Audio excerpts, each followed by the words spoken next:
안녕하세요. 다산에듀 전병칠 대표입니다. 어제, 그러니까 2019년 9월 30일에는 우리가 DC 전동기를 제어하기 위한 PWM 회로에 대해서 배웠습니다.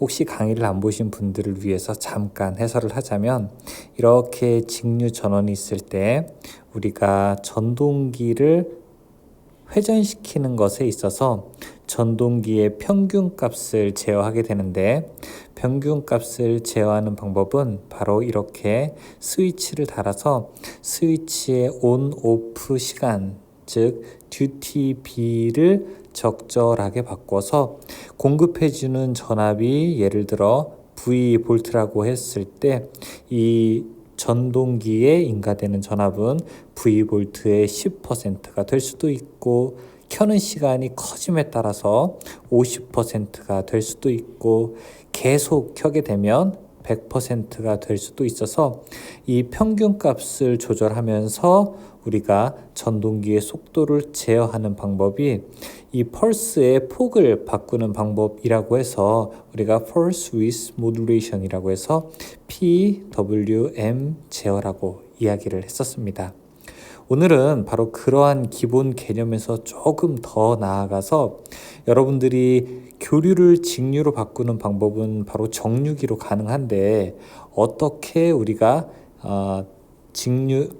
교류를 직류로 바꾸는 건 정류기로 가능한데 어떻게 직류를 교류로 바꾸는지, 혹은 전동기의 정역 운전은 어떻게 하게 되는지 그 방법을 알아보도록 하겠습니다. 일반적으로 이렇게 직류 전원이 있을 때 전동기가 하나 걸려 있게 된다면 이 전동기에 공급되는 이 전극은 이쪽이 플러스고 이쪽이 마이너스겠죠. 플러스고 마이너스일 때 우리가 정방향으로 회전을 한다고 해보겠습니다. 이 전동기를 거꾸로 돌리려면 어떻게 해야 될까요? 맞아요. 그럼 반대로, 자, 여기에서 이 중간을 이렇게 끊어서 이쪽에 있는 선을 반대로 하고, 그 다음에 이 아래를 이쪽 위쪽으로 결선을 하게 되면은 이제는 여기가 플러스가 되고 이쪽이 마이너스가 되니까 이렇게 반대로 회전하게 되는 걸 알 수 있겠네요. 직류 전동기는 공급 전압을 반대로 해야지 우리가 회전이 반대 방향으로 돌 수 있다는 걸 알 수 있습니다. 직류 전동기는 바로 이런 원리 때문에 그렇죠. 양쪽에 이렇게 계자 N극과 그 다음에 S극의 계자가 있는 상태에서 가운데 전기자 도체가 있고요.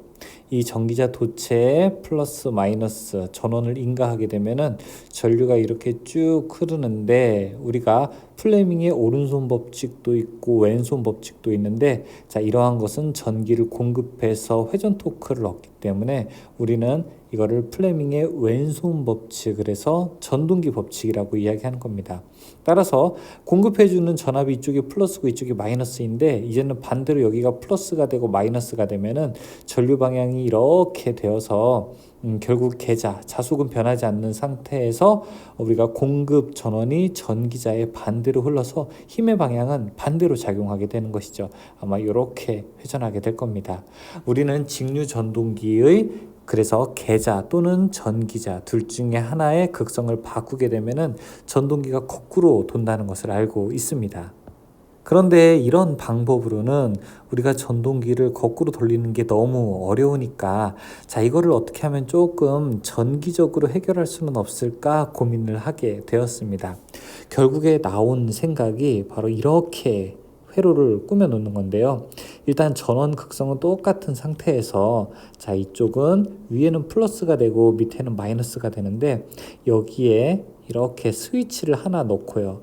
그 다음에 여기에다가도 스위치를 또 하나 넣고, 그 다음에 이쪽에도 스위치를 하나 넣고, 그리고 이 아래에도 스위치를 하나 넣게 되어서 우리가 전동기를 어디, 이 바로 가운데다가 놓게 되면은 이제 재밌는 제어가 가능하게 됩니다. 만약에 이 스위치를 S1, 여기를 S2, 이쪽을 S3, 이쪽을 S4라고 하게 되면은 S1과 S4가 동작하게 될 때는 전원이 이렇게 쭉 가서, 자, 1을 지나서 4로 가는 자 이러한 형식으로 우리가 전기 통로가 만들어지겠죠. 그러면은 이 전동기의 왼쪽이 플러스가 되고 오른쪽이 마이너스가 될 테고요. 반대로 S3와 S2가 온 되게 되면은 전기는 이쪽으로 흘러가서 자 이렇게 구성이 될 테니까 이제는 전동기의 우측이 플러스가 되고 좌측이 마이너스가 될 겁니다. 즉 전동기의 왼쪽이 플러스고 마이너스 오른쪽이 마이너스일 때 우리가 정방향 회전을 하게 된다면 S1과 그 다음에 S4가 온 되었을 때는 전동기는 정방향 운전을 하게 되고요. 그 다음에 S2와 그 다음에 S3가 온을 하게 된다면 전동기는 역방향 회전을 할 거예요. 물론 조심해야 될 것은 여기에서 1 또는 2가 동시에 동작하면 안 되고요. 그 다음에 3와 4가 동시에 동작하게 되면은 이 회로는 단락되기 때문에 절대 그렇게 동작이 돼서는 안 되도록 회로를 구성해야 될 겁니다. 저는 지금 이거를 기계적인 스위치를 놨는데요. 어제 말씀드렸던 것처럼 이것을 전기적인 스위치로 바꾸게 되면은 더 좋은 제어가 가능하게 됩니다. 일단 이것이 전동기의 정역 운전을 하게 되는 회로가 되는데요. 이런 모습을 가지고 마치 알파벳 H를 닮았다고 해서 이것을 우리가 H 브릿지라고 이야기하게 됩니다. 스위치를 하나, 둘, 셋, 네 개를 넣었고요. 그 다음에 자 오른쪽 아까 이렇게 회로를 하게 되면은 전기는 이 우에서 좌로 흘러가게 되는 꼴이 되고 스위치를 이렇게 켜게 되면은 역시 좌에서 우로 흘러가는 꼴이 되게 되는 것이죠. 이 그림은 자 그것을 기계적인 스위치를 사용하지 않고 여기는 모스 FET를 사용해서 제어하는 방법을 나타냈습니다. 모스 FET라고 하는 건 전력 제어를 소자를 사용해서 자 이렇게 회로를 만들 수 있고요. 그 다음에 이렇게도 회로를 만들 수가 있죠. 그러면은 자 여기에서 보면은 Q1과 여기서 보면은 Q4의 온 시간을 제어하게 되면은 PWM 제어를 사용해서 정방향의 속도를 제어할 수 있게 되는 거고요. 그 다음에 Q2와 Q3에 우리가 듀티비를 바꾸게 된다면은 역시 이 전동기의 역방향 어떤 거 속도를 제어할 수 있게 되는 것이죠. 정방향 속도 제어가 가능하게 되고요. 역방향 속도 제어가 가능하게 되는 것이 바로 이 H 브릿지의 형태가 되는 것입니다. 제가 여러분들에게 이러한 H 브릿지 형태로 전동기를 제어하는 회로를 보여드리고 싶은데 마땅한 게 없어서 제가 아주 오래전에 대학 다닐 때 만들었던 이 회로의 사진을 가지고 왔습니다. 이 강의에서 사용하는 사진 같은 것도 저작권이 있기 때문에 이것은 제가 만든 거기 때문에 저작권은 저에게 있는 것이죠. 이거는 이제 뭐였냐면 이제 대학 다녔을 때니까 제가 10년도 훨씬 넘죠. 이 태양광 패널이 있는데 이 태양광 패널을 두 개의 모터 이축 제어를 통해서 태양과 태양광 패널이 항상 90도를 이루게 하는 솔라 트래킹 시스템이었습니다. 여기 보시면은 요 AVR로 현재 태양광 패널의 위치, 위도와 경도를 입력하게 되면은 관련 공식에 따라서 요 위치 센서, 즉 기울기 센서가 이 적당한 각도를 계속 만드는 거죠. 고생을 많이 해서 만들었습니다. 이 중간에 들어가는 바로 요 부분이 드라이버 회로였었는데요. 요 부분을 좀 확대한 사진을 하나 보여드릴게요. 바로 이 사진입니다.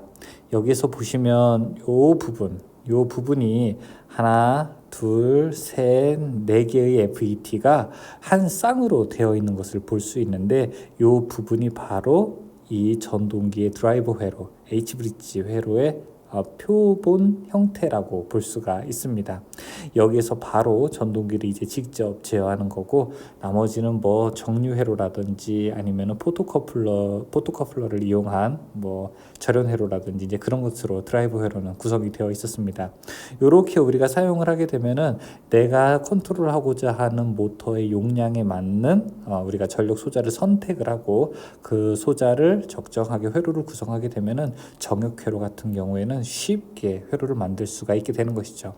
하지만 좀 어려운 것들은 여기에다가 도통신호, 즉 게이트에다가 신호를 주는 건데요. 이 게이트에다 신호를 주는 것은 어떤 기준파와 삼각파를 비교를 해서 한번 좀 설명을 드려볼게요. 이렇게 회로에서 삼각파와 어떤 기준파를 비교를 해서 이 값을 출력시키게 되면은 이것이 바로 우리가 PWM 제어의 또 기본 원리라고 볼 수 있습니다. 뭐 이런 제어를 사용하게 되면은 우리가 정방향, 역방향의 펄스 폭을 변조하는 것과 함께 회전 방향까지 바꿀 수 있게 되는 것이죠. 그래서 제가 실제로 사용했던 회로는 아직까지 제가 그 회로도를 가지고 있는데 이러한 회로도를 실제 이 작품에서 사용한 것입니다. 오늘은 여러분들과 함께 H브릿지 회로에 대해서 알아봤습니다. 사실은 제 대학 때 세부 전공이 바로 이 전력 전자 쪽, 전력 소자를 이용해서 큰 전기를 컨트롤하는 분야였었는데요. 이러한 방법들의 개념들을 잘 알아두시게 되면은 조금 더 복잡한 것들도 컨트롤할 수가 있고요. 이런 개념들이 여기는 비록 이제 전동기지만 전동기가 아니라 다른 부하일 때도 충분하게 응용이 가능하다는 것까지 여러분들이 알아두시면 좋을 것 같습니다. H브릿지 회로 개념이 나오더라도 꼭 당황하지 말고 다른 분들에게 설명할 수 있을 만큼 여러분들이 알아두시기 바라겠습니다. 감사합니다.